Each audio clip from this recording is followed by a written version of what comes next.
সুস্থতা এই দলটা একদিন করেছিলেন, তার মহাসচিব ছিলেন। আজকে ভোট বিপর্যয়ের পর ভোটে হার জিত থাকতেই পারে, কিন্তু যেভাবে দলের পুরনো নবীন সবাই ভেঙে ঋতব্রত শিবিরে চলে যাচ্ছে, এবং তাতে চন্দ্রিমা ভট্টাচার্য, ফিরহাদ হাকিম, অরূপ বিশ্বাস, মদন মিত্র, অনুব্রত মণ্ডল, এই এটাকে এই মানে কি বলবেন, কালীঘাট তৃণমূল বলছে এটা বেইমানি। কিভাবে দেখছেন এই ভোট বিপর্যয়ের পর? না, আমি প্রথম কথা বলবো যে দেখ, আমি প্রথম থেকেই বলে এসেছি, আমি যখন জেলে আমার প্রায় যেতে হলো, আমি এখনও মনে করি ওটা ষড়যন্ত্র হয়েছে। এখন দলের লোকরাই ষড়যন্ত্র করেছে। তার থেকে আইপ্যাক বাদ যায় না, অভিষেক বাদ যায় না। আমি প্রথম দিন থেকেই বলছি, আজও তাই বলছি। কিন্তু দিদি তো কালকেও দেখলাম মদনের ব্যাপারে বলেছে এটা বাহানা। এই মনের মধ্যে যদি এই যুক্তিকে দলনেত্রী বহন করেন, তাহলে এ দল কোনোদিন টিকবে না। না না, উনি বলছেন তো যে এগুলো সব বাহানা, যারা ছেড়ে যাচ্ছে। অভিষেক বাঘ আগে ছিল কেষ্ট বাঘ, এখন কেষ্ট থেকে ট্রান্সফার হয়ে অভিষেক হয়েছে বাঘ।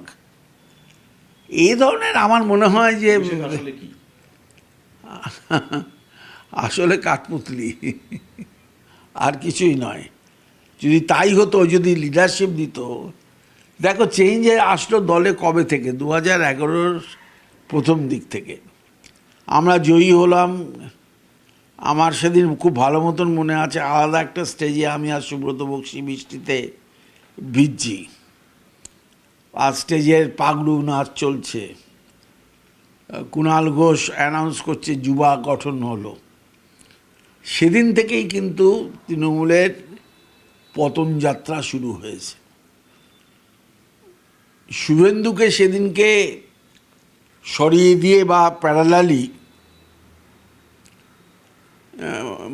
বৈজ্ঞানিক চর্চা করবার জন্য, অভিষেককে তুলে আনার জন্য, বাংলার কাছে যুবর মুখ হিসেবে প্রতিষ্ঠিত করবার জন্য